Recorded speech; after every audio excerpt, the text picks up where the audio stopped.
Yo, check it out.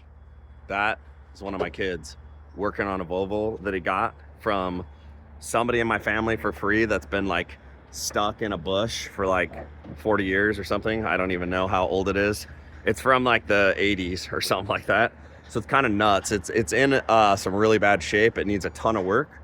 But because he got it for free, now he's trying to figure out what he's got to do. And unfortunately, with this brain thing, I have such a hard time being able to describe what things are. I understand the concepts of how vehicles work because of the fact that I've rebuilt several of them before I had all this stuff happen. And I always used to be the kind of guy that would buy a used vehicle that's wrecked and then fix it up. So I've done tons of work on all types of stuff. But the problem is I don't, I can't explain it. I can't explain it to other people anymore. I just know how it works and I could kind of do it, but it's really hard for me to tell other people. And it's also really hard when you deal with people that have never worked with it before because they don't understand how basic things work. And that's part of the knowledge that I think is so lost on generations, is the fact that everybody just expects everything to like click together and work together, and it's all computer based. So people don't understand how cars work, just the basics, like why do you have to change the oil? What do you have to look for with the tires? How do like the components go together to make combustion, fuel, and all that kind of stuff? And it's insane that we don't teach those basic things at school, because everybody is so much more worried about what color your skin is, whether or not you're going to become a man or a woman next week, or any of that other stuff that's so irrelevant to actual life. And that is the insanity of something that I'm realizing now, because so much of my history I lost. Everything that came from, like, I just don't remember any of it. I saw a video from a trip that I took and I posted online because somebody responded to that video, and I saw myself walking at a place that I have never been before, talking about a place that I've never even been. And I see that it's me, so I know that it's me, unless it's AI generated, but I don't think, no, I guess it's on my channel, so it's not fake. But I do not know that I've been there because I don't remember being there, and I don't actually see myself. But it's me talking, and that's insane because this is my new reality. Everything is insane to me. I don't understand the world around me the same way. I don't view things the same way. I don't think the same way. I just want like basic needs met, and that's it. I don't want to have a complicated life anymore, because I just talked to my doctor the other day, and he, in his best method, tried to explain to me, because of the kind of cancer that I have, the likelihood of my life is pretty low. And I originally thought he was talking about like maybe up to 5 years, but he was saying if I do chemo, if I do radiation and things go well, that's 5 years. In my current condition, it's probably 1 year, maybe 2 max, and it's not even that long. And if I don't do radiation, which I'm probably not going to do, only because of the fact that it's going to make me dumber than I am, I can't speak and I won't be able to hear, and I can't read and write and like everything else that allows me to be a person. So I will just be a vegetable, and that's a shit way to live. So I'm definitely not doing that. What's the point at that point? You might as well just move on and go to whatever that new, whatever you believe in is, the new religious place, or you go into the void, or whatever it is. But why would you want to be here when you're not able to do anything to actually help society or other people?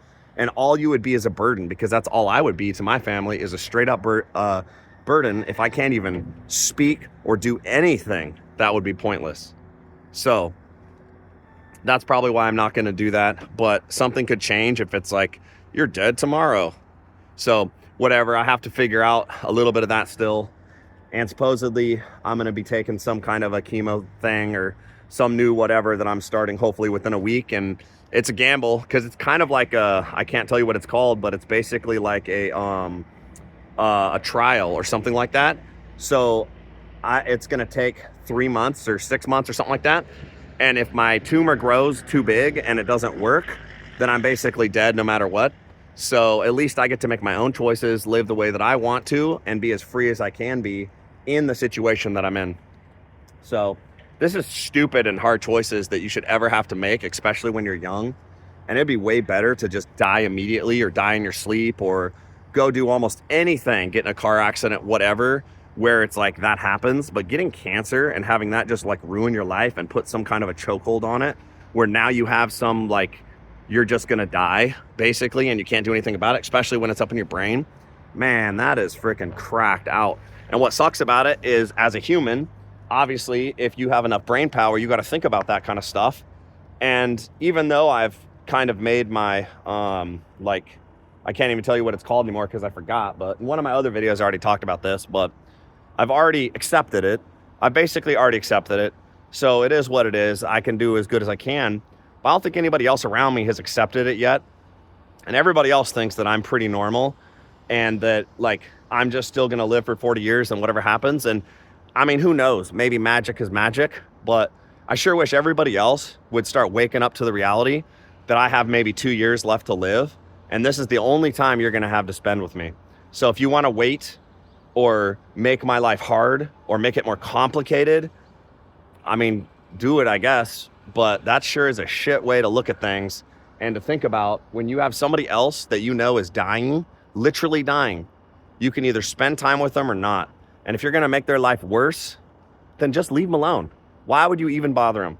If you're going to do things to make their life better, then that's when you have to pull up your panties and you have to decide, you know what? I need to decide for reals. Am I going to be a good husband? Am I going to be a good wife? Am I going to do what's necessary to make this person live as good as they can for the rest of the life that they might have? Or you're not willing to do that because you're unable to.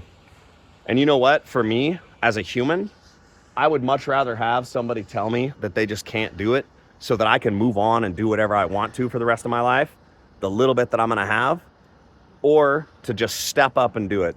And that's it, because that's the reality, is this is the best that I can do.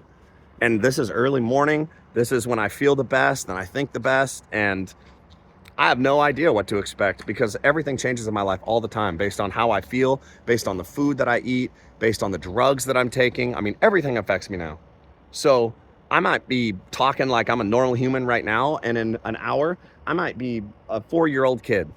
And that's how insane it is for me. So I just want to have a good life. I want to have a good time, and I want to do good stuff. I don't want to deal with anybody else's shit, because why would I want to anymore? Okay? I'm 40 years old, and I'm at the end of my life. So why should I have to deal with anybody else's problems? Make my life easier, help me out, or just get out of the way. It's that simple.